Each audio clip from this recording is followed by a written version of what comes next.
Mesdames et messieurs, The greatest festival of our contemporary society, the Olympic Games, is about to begin. this is gonna be close. Oh! They're all completely gassed! They've given it everything on the global bucket! Oh, yeah! No! Oh! Brilliant. But that is an Olympic championship. Ready? Hello and welcome to another episode of Keep the Flame Alive, the podcast for fans of the Olympics and Paralympics. If you love the games, we are the show for you. Each week we share stories from athletes and people behind the scenes to help you have more fun watching the games. I'm your host, Jill Jarris, joined as always by my lovely co-host, Alison Brown. Alison, hello, how are you? Hello, I have recovered from my nothing nor'easter, and I am ready for summer sports. Excellent. I am too. We've had weather that's been up and down, but we're going to get some that looks like it might be good biking weather, I hope. You can be track cyclists because now they let women do that. And if you don't know what we're talking about, go to last week's episode where we talk about track cycling at Seoul 1988. It's a doozy. Also a doozy is this week's interview. Oh my gosh, this was so exciting. We were very excited, and I will preview this and say it was as much fun as we hoped. Yes, we are talking today with para archer Matt Stutzman, also known as the Armless Archer. Matt is a 3-time Paralympian. He won silver at London 2012, was 4th at Rio 2016, and placed 9th at Tokyo 2020. He has also competed and medaled at multiple world championships. We talked with him about his sport, how he shoots and strategizes, and what the road to Paris looks like. Take a listen. Matt Stutzman, thank you so much for joining us. We're really excited to talk to you. Thank you very much for having me.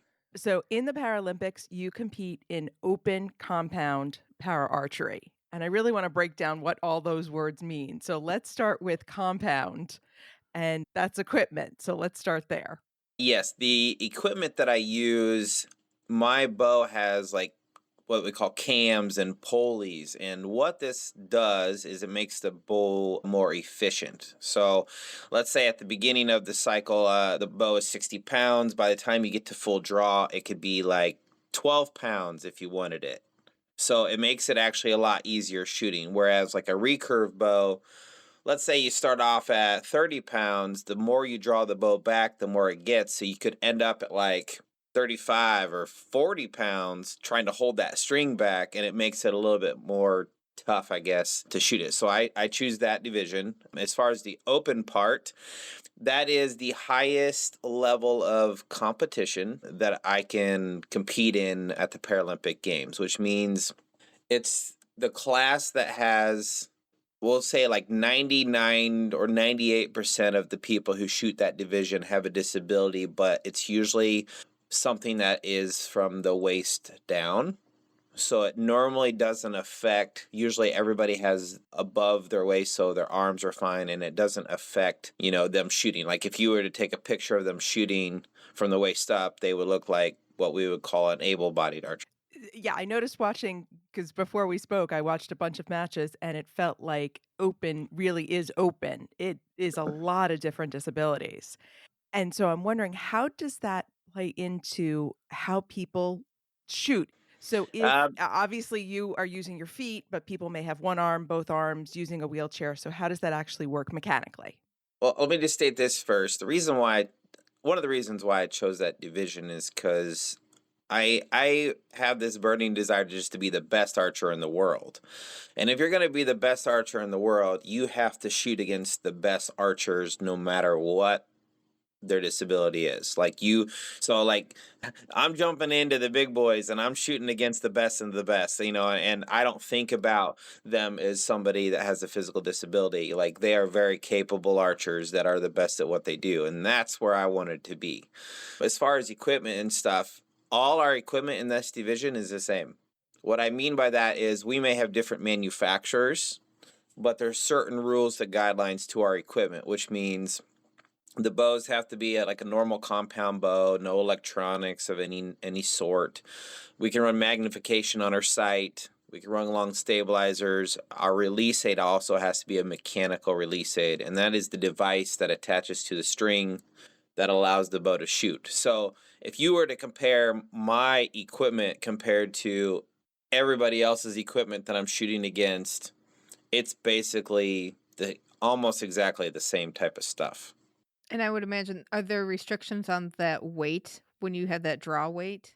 Yeah, actually, you're not allowed to have more than 60 peak pounds of draw weight. And they do this because just to kind of level the playing field, because let's be honest, the rule wasn't made specifically because of me. And in fact, I think it was around maybe before me. But since I use my legs, I can draw 80, 90 pounds really easy. Whereas most people with their arms can only draw 60, and then let alone shoot that bow 100 times in one day for score or something. And that is an unfair advantage when it comes to bows, because the more poundage, the arrow goes faster and is less affected by wind and elements. So that's kind of the only restriction that they've pretty much added, is the 60-pound peak weight. Okay, thank you for answering that, because one of my questions was, legs are stronger than upper body. Yeah. I'm just guessing there. I don't really know because my upper body isn't that strong, but I'm guessing on normal. I'm guessing on normal that legs are a little stronger. When you first came on the scene, competition organizers go, "Oh wow, we have a new element of shooting to deal with that leg strength." It actually ironically wasn't because of the leg strength, but it was, does Matt fit does he fit all the rules that we have in place? Do we, the one thing that we were kind of concerned about, and they changed it over some time. When I first came into the archery, they allowed like 20 seconds an arrow, which is not a lot of time, and my process takes a while because I have to grab the arrow off the ground, and the way I load is completely different. Now in the finals arena, we get 30 seconds, which is plenty of time. But other than that, they just were like, "Matt, how well can you adapt?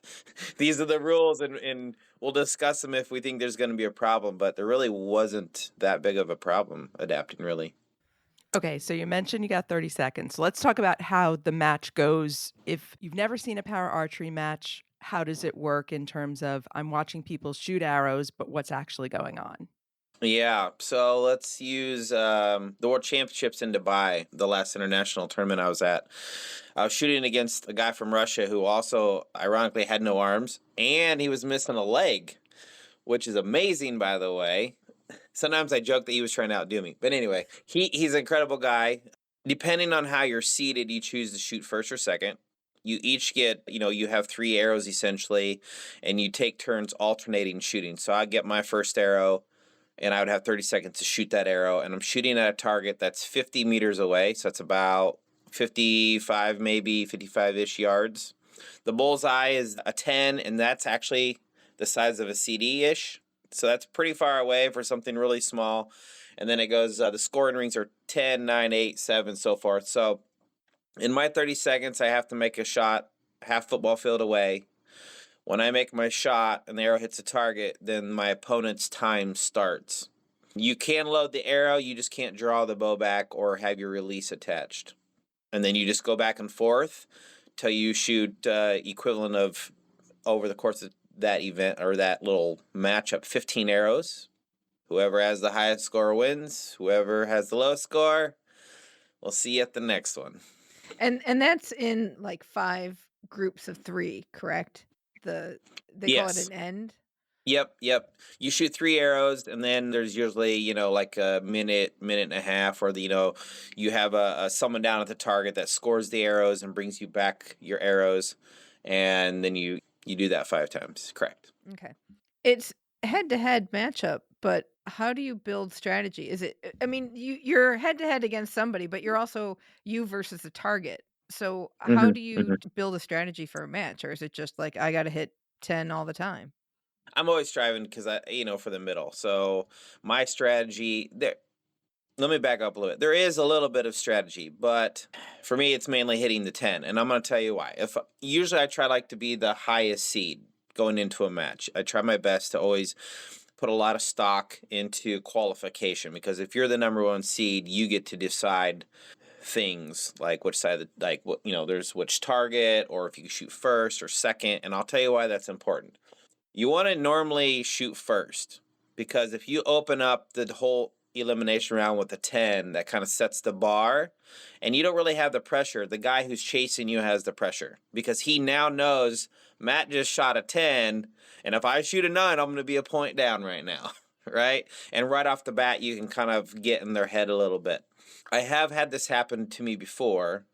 I'm one of the slower shooters. My process just takes a little bit longer than most. And people have rushed their shot process to put me into a time pickle. For example, I'm shooting outdoor nationals. I made it to the gold medal match. This is able-bodied. I'm shooting against Chris Schaff. And he knows, and at that point, the time was still 20 seconds an arrow. And he knows I struggle with the time. And because of that, like, he shoots first. He draws the bow back, gets on target, and lets it fly. He shoots his arrow in like 2 seconds. Well, I'm not even ready. So now I'm rushed to get ready and load a bow and quick get ready. And then he's sitting there waiting. So as soon as I shoot, by the time I get my bow almost set down to grab an arrow, he's already shot his second shot. You see what I'm saying? So he puts me in this big rush where, because if you run out of time, you get a 0. People have, he was successful at that. I ended up second there. And then we changed the rules in the pair side to 30 seconds. And I've trained enough now that people in their mind think they can rush me, but it doesn't matter anymore. What was that training like? It was a lot of out of the comfort zone stuff where I did, because I'm a slow shooter. I like to take my time, and I have, a way I do things. And so what I learned to do was speed up the process, but do it while still maintaining control. And I did that by just lots and lots of just practicing that exact moment. One of the ways I did that is I shot against my boys. And we have an archery game on the Xbox, and they use the Xbox, and I do real life, because in Xbox everything goes fast on Xbox, so they shoot fast, and then I actually compete against them, and to this day I can still beat them even though they're on the Xbox. I can outshoot the Xbox on easy, which is crazy, but that's one of the training methods I used. Get the kids involved. I love it. Yep. They don't like pulling arrows. I'm like, all right, here, I want you, you know what kind of exercise you get when you have to walk half a football field one way every 5 minutes for 8 hours? It's actually good for you. So what kind of off-field training are you doing as well? I don't know how long you followed my career, but in 2016, I was overweight by a lot. At that point, I didn't think being the best in the world had anything to do with weight. You shot a bow, you weren't running a triathlon or whatever. And then I had a guy named Michael Johnson, the Olympic runner. He's like, hey, Matt, look it, man. Like, if you really want to be a true athlete, you got to play the part, which means you have to do everything. You can't just be the guy who sits in a chair that's 200 and whatever pounds. You have to train and so after my loss in Rio, I took that to heart, and I lost 60 some pounds. I've been that way actually since 2007. Let's see, about 17 or 18. I've lost that around then, and I've maintained that. And I train in the gym. I train in my yard. I do a lot of. In fact, actually, what I did is cut back on actual physical archery training. I don't do that as much. I focus more on mental training and strength training. Really, I've learned that helps. Ironically enough, because it. I don't know if you guys, did you play Nintendo back in the day, or do you like puzzles or crosswords or any of that? You ever work on something that's like really hard and you spend like hours and you can't figure it out, and you just say, I'm going to go to bed. You go to bed, you wake up, and you just solve it right away? Mm-hmm. Sometimes that's what happens with archery. I struggle, and then I'll just put the bow up for a week, and I'll come back out and I'll crush a world record. And I think I learned that I just need, sometimes your body, your brain just needs to separate that for a while. It's not going away. You've been training for a long time to do it. It just needs that separation of doing something different. When you lost the weight, what differences did you notice? Seriously, because it comes on slowly, but taking it off, you notice things. There was times where I was very frustrated, like, because even when I was big, I still was okay with who I was as a person. So there was times where, I'm not gonna lie, I'm gonna be like, I just want to be big again because I was shooting better. I know that sounds really stupid, but everything changes. Like your body's just used to a certain thing. And when you're talking about a precision sport where everything is set up, and you're used to it, when you lose a bunch of weight, things get changed. You get shakier. You get, obviously not as stable as, I guess, the same as shaky, but you learn that your stability and your control isn't as good. And I know that sounds dumb, but I also have a theory on that too. And I don't know if we're talking theories today, but when you're a little bit heavier, you're more stable. If you talk to all the competitive shooters that shoot rifle, they wear weighted vests. They wear weight on purpose to remain steady. And I'm not promoting being big while shooting because you also have to be healthy.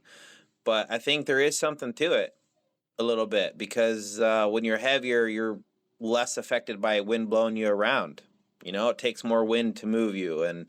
And there also is, once weight is in motion, it stays in motion. There is that theory as well. But by that time, you've already shot your arrow and you moved on to the next one. And so when I transitioned to being 60 pounds lighter, it took a good year at least to kind of gain that confidence back that I had made the right decision and that I could still shoot at a good level while not being as big.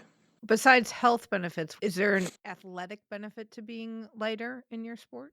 I don't know. It's more just a benefit for me. I will tell you this. I can shoot, I could honestly go out now and shoot for, 8 hours and still be okay to do other things. Like, I don't get as tired as fast. My longevity of shooting is much, much better. But other than that, I don't really see much besides the personal of what you said earlier about just, being healthy. I don't really see much of an advantage to being skinnier while shooting, Squats or lunges? I do handstands when it allows me to. The other day, I was at the gym and someone said, and this might have been a year or two back, but someone had messaged me like, "What are you working on today?" And I had my spotter. I had her. She was standing over me and she was holding the bench press bar, and it looked like, and I was doing this, and it looked like I was doing it myself. And I sent a picture. It looked like I was bench pressing. I'm working on these guns, and then it's funny because their response is like, "Uh-oh, what did we just learn? Does that mean you have arms, which means you shouldn't be in the Paralympic division right now?" I'm like, "Oh shoot, maybe I shouldn't post that." Be careful who you send these pictures to, Matt. Yeah, it was, most people get my humor, but I don't have a preference on the workout as far as squats. Squats probably be more my favorite. Okay, you mentioned wind and getting blown around, so I want to talk a little bit about weather because I know in Tokyo that was a big factor. So how does weather play a factor in making adjustments and what you're dealing with? Yeah, when you have wind blowing left to right and circulating, let's say you think you aim in the middle and you shoot in the middle and you hit 5 inches to the left or 6 inches to the right, and they're 9s instead of 10s. That's the wind we're talking about. That's what's persuading your shot. So you have to, on the fly, almost pre-predict where the wind's going to be before you shoot. And the only way to do that is experience, because like I said, you don't have a lot of time.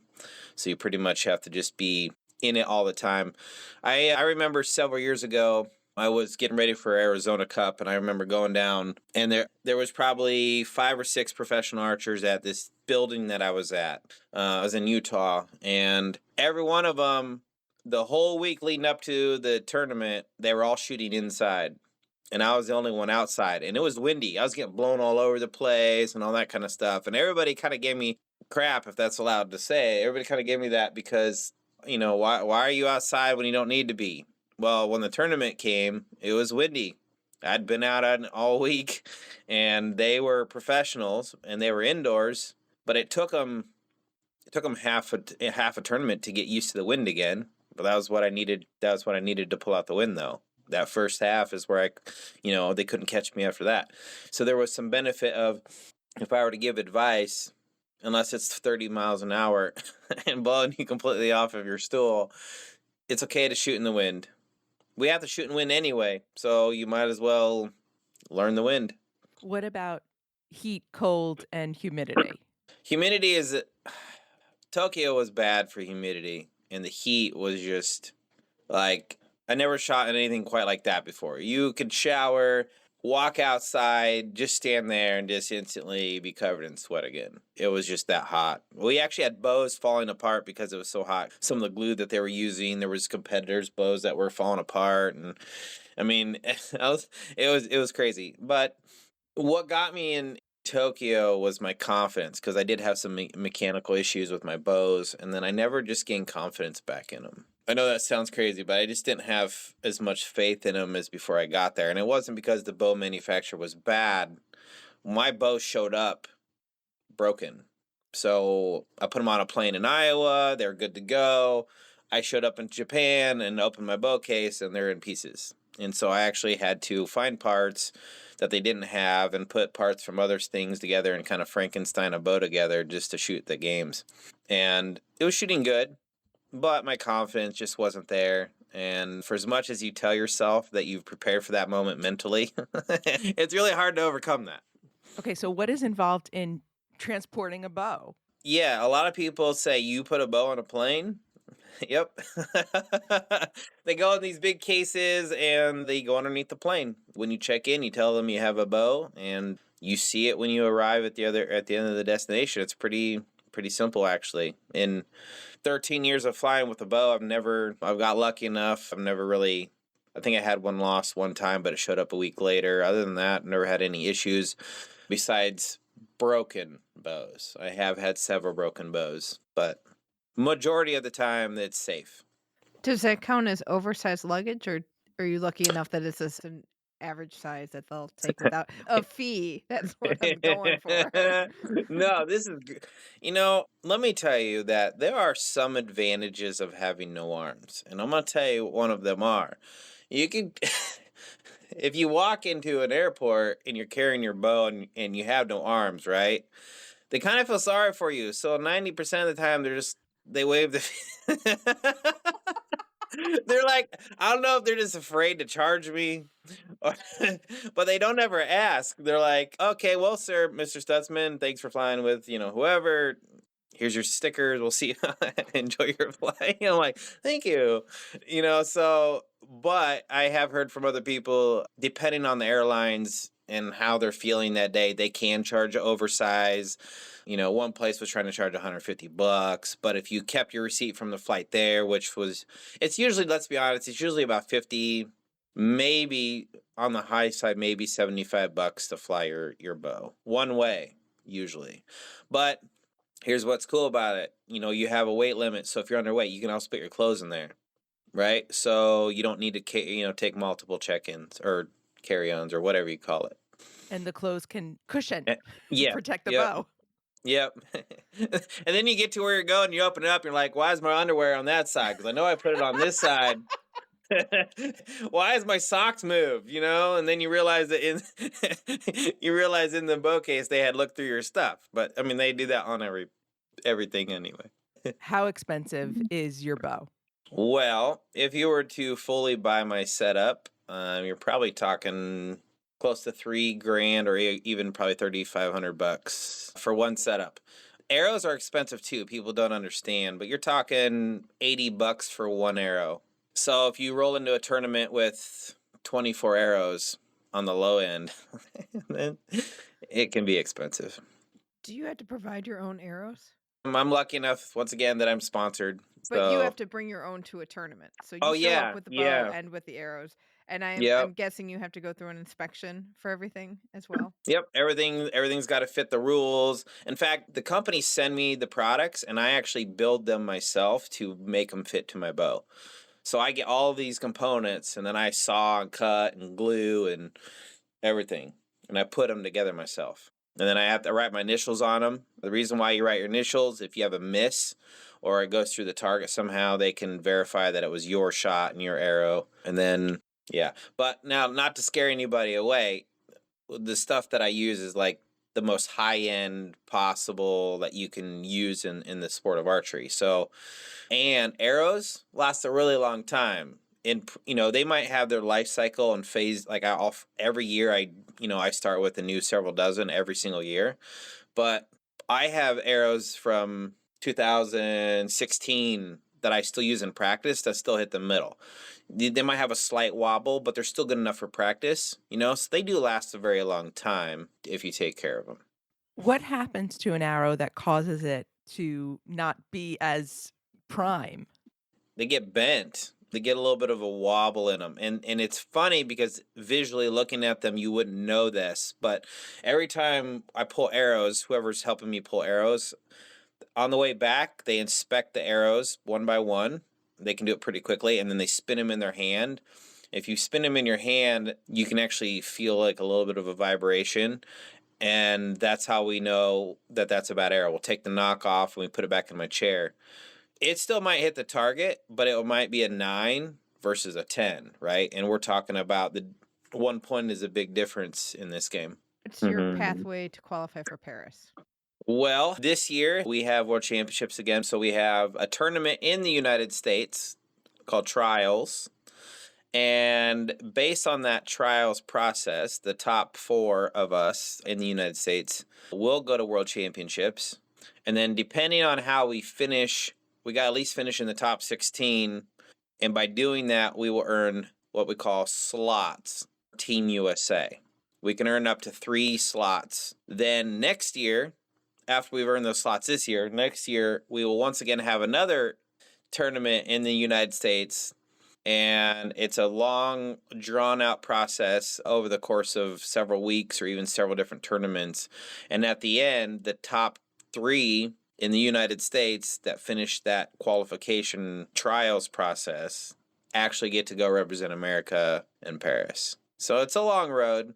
If I can qualify again, this will be my 4th games. What's different now that you're old in the sport as No, opposed that's to fair. when you started? No, listen, that's completely fair, and I love that. I tell that to myself all the time. I am still one of the youngest guys on the team, though, which is crazy. I know there's some new and upcomers, but usually the top 5 of us, who are usually at all the tournaments that usually win all of it, I'm still the youngest by a year or something like that. So I feel like I'm good to go. However, I will say my longevity in the sport is I'm not super certain of. And I've been having some hip issues, in the past year. If you watch how I shoot, my body's just not meant to do that, right? So what we can figure out is that my body, because I've been doing this for 13 years, and I was shooting 8 hours a day for most of those 13 years. My body just doesn't ever get a break. So if I'm shooting 8 hours a day, and then I'm going to the gym, and then I'm doing my normal daily life, which is still taking, I got to feed myself. I use my foot, and my foot's up on the table, and I'm eating, and my hip is, my legs never get a break because they don't have off days. Like hands, you would do your exercise with your legs, but then you shoot your arms, so your legs aren't doing anything. And I think I'm just wearing my body out, to be honest. So my plan is to go to Paris. I'm still shooting good. I'm still shooting great scores, but I can't tell you how much. I mean, at some point I got to figure out if 4 is enough or is 5 enough, and then because otherwise I'm probably gonna have to. I bet you someday I'll have to have hip surgery. But that is, I would never go back and change my decision. I would do the same thing over and over again. But that's just how it is with me. Do you ever wear shoes? I do. Yeah. Yep. It's funny because when you talk about being a rule pusher, one of the rules in World Archery and USA Archery is that you have to wear closed-toed shoes when you're shooting. And I was like, Rob, he's the president. I was like, listen, man, like, does that mean I can't shoot? Because I obviously got to take my shoe off to shoot a bow. I got to hold the bow in my foot, but your rules state that I got to wear closed-toed shoes. And of course they laughed, and they's like, no, we're not worried about you, and they made the exception. However, if somebody really wanted to protest me by law, they could probably get away with it, but no one does. But on the field of play, I wear shoes on my left foot the entire time, because my left foot is more just for balance. If I walk down to the Target, I slip on my shoe. If I walk back, I take it off. That kind of stuff. I will tell you though, I need to find a sock sponsor because I go through hundreds and hundreds of pairs of socks because those are like my gloves, right? Just to kind of help keep my feet clean. And if they get holes in them, I just throw them away. But otherwise, flip-flops if I'm around the house, just so I have easier access to things. If I go out, shoes, somewhere nice, but... And then in the snow right now, it would be a little scary. Listen, I wear shorts right now. I know that sounds crazy. Everyone's like, it's snow. There's snow on the ground. It's like 10 foot of snow or whatever. And you're out here in shorts. And I'd be like, well, when I was younger, I used to wear jeans in the winter. And I remember going into a restaurant, and when I took off my sock and shoe to eat, I put my foot on the table. There was snow on the bottom of my pants, and it went like all over the table. And I was like, that's stupid. My bottom of my pants froze. And I was like, that's dumb. So I was like, I'm just going to wear shorts. So now I wear shorts pretty much all year round. Bring back some knickers. Yeah, I'm trying. I'm trying. Well, thank you so much. Thank you so much, guys. Thank you so much, Matt. Thank you so much, Matt. You can follow Matt on Twitter and Instagram. He is Armless Archer at both of those places. And on Facebook, he is The Armless Archer. Do you remember the commercial that was the lead up to the Paralympics last year for Team USA? I remember how excited you and your respective other half were about this commercial. So this was a commercial where it was all Paralympians and said, yeah, you watch the Olympics, but now you got to tune in for the real show. You got to watch us. And there was, maybe it was 2 seconds of Matt Stutzman shooting the cherry off the top of a cake. And he looks at the camera and goes, boom. We still say that all the time in our house. Well, the accent came through when we talked to him, that's for sure. So I understood your love of boom a lot better after our conversation with Matt. Exactly. I will put a link to that commercial in the show notes too. That sound means it is time for our history moment. All year long, we are looking at the Seoul 1988 Olympics as it is the 35th anniversary of those games. Alison, it is your turn for a story. What do you got I for got us? archery, since we're talking archery today. And I also have another new event for women in 1988. Oh. Women did not compete in archery until 1988. Really? Yes. There was nothing like in 1904 or early Not days? that I could find. They have it listed as new for 88 because those arrows are dangerous for us delicate females. Oh my goodness. But it was a doozy of a competition. They had both the individual event and the team event. There were 15 countries represented in the team event. Basically, it was any country who could pull together 3 archers got in the first round. And it was great that it was in Korea, since Korea has such a long history of archery. And children in Korea actually practice archery as part of their PE in elementary school. I love it. You got to start them when they're young. That's why their programs are so strong. Right. And this was absolutely the beginning of the domination of South Korea in team archery, especially. So in the team competition, there were 3 rounds. In the first round, South Korea took the lead by over 100 points. Oh my goodness. Never let go of the lead. There was never a doubt that they were going to win the gold medal. After the first round, the Soviet Union was in second place and Chinese Taipei was in third. Semifinals, Chinese Taipei completely collapses, slides down to 11th place, and doesn't even make the finals. Whoa. Yes. No joke. I could not find details as to why they fell apart, but completely collapsed. So in the final round, Indonesia and the US tied with 952 points, beating the Soviet Union by 1 point. So now the Soviet Union is definitely in fourth, and now we're going to have a tiebreak for the silver and bronze. 9 arrows each for the 3 archers. The Indonesians shot a 72, the Americans shot a 67. Wow. So this silver was the first Olympic medal for Indonesia in any sport. Whoa. And with the bronze, 15-year-old American Denise Parker became the youngest Olympic medalist ever in archery. Wow. Very cool. You know, as you said, the Indonesia thing, that triggered a memory. There's a movie about that, an Indonesian movie about that team. And it was on Netflix for a time, and I only watched a little bit of it because I didn't have time to watch the whole thing. But I'll look that up because there is a movie about that team and those archers, and also kind of the struggle to be allowed to compete as well. Excellent story.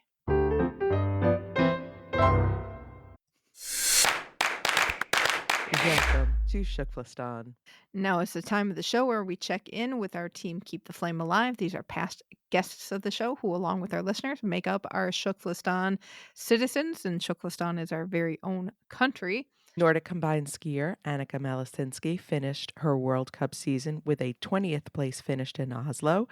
This was her third top 20 finish in the 22-23 circuit, so great job for her.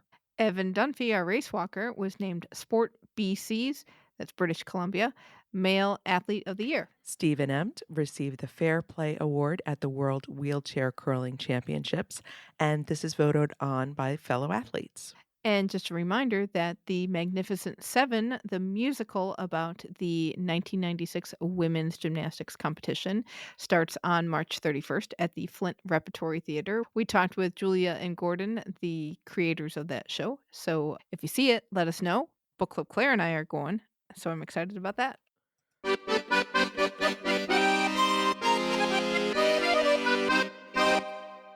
We are 500 days away from Paris 2024. Less than 500 now, as you listen to this. Did you see all the 500-day posts and start to panic? Little bit. It still seems like a long way away because it's 3 numbers. When we start getting to 1 year out and we're talking single digit, that'll start freaking me out. But we're getting to another phase of the ticket lottery. Phase 1 is over. They sold 3.25 million tickets. And the organizers have said there are about 10 million tickets total. So we've gone through about a third of them. That phase exceeded their expectations, so they closed it a little early. 2 sports sold out on the first day, climbing and BMX freestyle, which is interesting. And what I mean, they said 2 sports sold out. They were at a press conference that was in part of their 500 Days Out announcements. And I didn't understand whether they've sold out totally or just sold out in that phase. So Right, because was there a certain number of tickets allocated for each phase for certain sports? But I would expect climbing and BMX to have relatively small seating areas, so they could have Right. sold out? Yeah, don't know. Because they're all gonna be kind of in the same little urban park area as well. So we'll see how that goes. Sign up for the next phase starts March 15th, which is today as we're taping. So it's already open for you. You can sign up through April 20th at 6 p.m. Paris time. If you are selected, you will get an email 48 hours before your ticket window opens. This email process starts on May 9th. So check your spam, Alison. Check my Check your spam, yeah. Missed my chance. If you're selected, you will get an email supposedly before May 9th with the 48-hour purchase slot time. The actual sale begins on May 11th. Everything is first come, first served on this one. So they are selling 1.5 million tickets in this phase. All sports will be available. Opening and closing ceremonies will be available. Okay, so that's the first time we're seeing ceremony tickets. Yes. Don't know much about opening ceremony tickets except for the fact that the route along the Seine, that's going to be 6 kilometers long, so they can fit a lot of people in there. They say 70,000 tickets total will be available, and they will range from €0 to 2,700 euros. Well, yeah, I mean, it's opening ceremonies. I mean, they talk about the opening ceremonies will take place along the Seine, but they still got to end up somewhere. There is still a stadium aspect to this event, and there's still going to be some kind of production involved as well. Those tickets for that stadium, they're going to be expensive because they're high demand tickets. For the free tickets, there will be an application process. We don't know anything more about that. We don't know when that will start. We don't know how many tickets will be free. We don't know what the application process involves, but we'll keep an eye on that for you. Just know that there will be free tickets available for the opening ceremonies along the Seine. And you can imagine if they're free, I don't know. I think further down the Seine, I would think. And also, I assume you're just going to be getting a space of grass. I don't think they're going to be setting up seats all along there. Yeah, I don't know. That's a good question. Or if there are seats, those tickets might be more expensive. Bring your own chair. So this phase also, this ticket lottery phase, about 10% of these tickets, so we're looking at about 150,000, those will be available for 24 euros. And we'll link to the ticket catalog in the show notes. Expect those low price tickets to be for non-medal events, except for things like marathon and race walking, where there's a tiny seating area by the finish line. And they will go quick. They will go in the first couple days of this round. That's what happened the first time around. Mm-hmm. Exactly. So it's going to be tough if you are selected for later in the phase. You may find that there's not much available or it's expensive for your budget.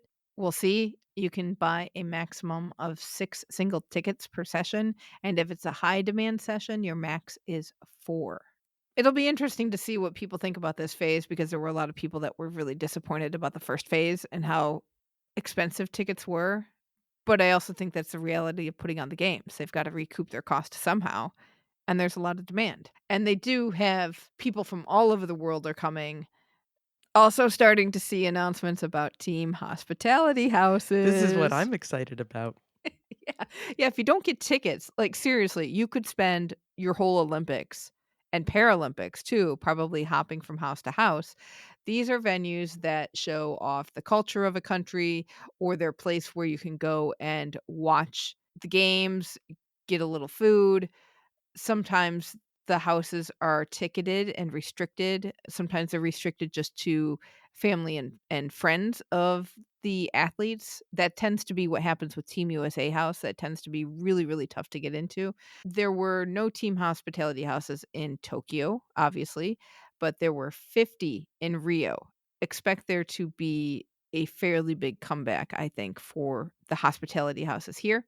We know that Ireland is planning a family house that's just for family members, but they will also have a supporters house that will likely be more public.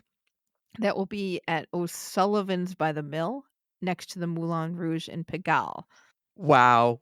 Do not go there without a helmet.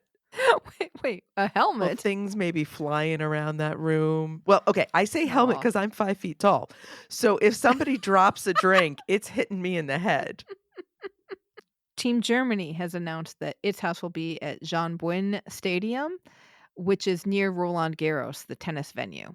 And India has also announced that it will have its first ever house, which is very exciting. But we don't know yet where their house will be located. I am- So eye on I am that. planning to participate in India House because I'm expecting Bollywood numbers to break out at any given moment. I want to be a part of that. Oh my gosh. And that place will be packed if Neeraj Chopra gets into the games again and is looking to defend his javelin medal, gold medal from Tokyo. That place is going to be packed and it is going to be could be an amazing spectacle to be part of that. It could also be tough if things don't go the right way Wear a helmet. for them. Also, France TV is reporting that there are troubles with the lodging in Tahiti. I did a little Google Translate on this article, so this is my understanding of what the situation is. The event needs over 300 rooms. They were going to be renovating the Pu'unui Hotel in Teahupu, which Teahupu is the part of the island. It's a peninsula on the south side. That's where the competition is going to be at. So that hotel was going to house everyone, but it only had 180 rooms. So no problem. You just renovate the hotel, right? And apparently the work did not start on time and the financing has fallen through. So we are on to plan B. France TV Info says athletes will be staying on ships and the organizing committee is also looking at homestays. So we will see what happens for this. And it makes me think no wonder there are no tickets for this event. I spent some time looking at Tahiti today, and most of the big hotels like the Hilton chain and the Intercontinental, the big chain hotels are on the opposite side of the island, and it takes about an hour and a half to drive to where the surfing competition is. I just envisioned Lake Placid all over again if you had so many organizers and athletes and spectators trying to get to the other side of the island. It would just be backed Right, up. because we don't exactly have giant highways running through Tahiti. Because they don't need it. They don't have that kind of industry on this island where you're moving giant trucks on a interstate highway. It's just not how it works. But cruise ships worked for Rio. Remember the US basketball team, women's and men's, stayed on a cruise ship. And that many athletes Then kind of would cover half the athletes that are in surfing. No, just numbers. So that could work out okay. Homestays sound a little scary. oh, but it could be fun. That's true. I thought, well, are there hotels on that side of the island? But everything around there, like things on the coast, looked like very much bungalow stays where they had a handful of bungalows that you could rent. And that's just not going to cut it, I unfortunately. have always wanted to stay at one of those overwater bungalows with the water slide that goes right into the ocean. Oh, that is a dream vacation of mine. There you go. It'll be interesting to see what surfing is like at Paris 2024 and if it really feels like it's part of the Olympics. I think if you're watching TV, it would feel like part of the games because it's just something that you're going to select to stream. But if you're in France, it's not going to feel like it's there at all. And if you're there, are you just going to feel like it's another stop on the tour? What will make it Olympic? I mean, obviously you get your medal and the whole pomp and circumstance around it, but it is not part of a multi-sport event. Mhm. And it'll be interesting, I guess. LA is going to be the first opportunity where it feels like it's really part of the games. Because unfortunately, we can't look at Tokyo since Tokyo is just different games altogether. I'm ready. I'm ready for LA. I will go to surfing. I will never go on a surfboard because I don't want to die. Talk about needing a helmet. If you got on a surfboard, you would have all this gear on. Of course, the board attached to your ankle. But then the fear would be that if you fell into the water, the gear would just weight you down. Fair enough. Maybe we just get one of those little noodles and tie it around you. We get you okay, if we get you a noodle and we put it around your neck like Lizzie, the frill-necked lizard mascot from Sydney 2000 Paralympic Games, which if you're a patron, you will learn about at Mascot Madness, our new episode that's dropping this month. Just saying. Well, that I'm thinking getting me on a surfboard and filming that would be amazing Patreon content. Because I think people would pay to see that to see if I survive and just laugh at how poorly I did. So that's something to look forward to. Maybe we'll try it. Summer's coming. And we would like to give a shout out to all of our patrons and supporters who keep our flame alive, and all of you who tell friends about the show and participate in our Facebook groups, hit us up on DMs, talk with us on Twitter and Insta. We so appreciate your support and your involvement with the show. If you would like to support the show further, like we said, we have Mascot Madness available for the Patreon patrons who contribute at a certain level of money every month. You can find out more at flamealivepod.com/support. Also, don't forget we have our Q&A coming up with Andrew Marinus. We're going to talk inaugural Ballers with him on Monday, March 27th. So if you are interested in coming to that, that is Monday evening, March 27th, 9 p.m. Eastern, 8 p.m. Central. Please hit us up with an email to RSVP. That's flamealivepod@gmail.com. And that's going to do it for this week. Let us know what you think of para archery. And you can email us at flamealivepod@gmail.com. Call or text us at 208-352-6348. That's 208-FLAME-IT. Our social handle is at flamealivepod. Be sure to join the Keep the Flame Alive podcast group on Facebook. And don't forget to get our weekly newsletter filled with other fun stories from this week's episode. You can sign up for that at flamealivepod.com. For future episodes, like we usually forward promote what's coming up next week, but we have a bunch of interviews scheduled. We are very excited about them, but they don't happen until they happen. But these interviews could be talking about bocce, pole vault, and perhaps commentary with a beloved OBS commentator. Just saying. So look forward to that. And thank you so much for listening. And until next time, keep the flame alive.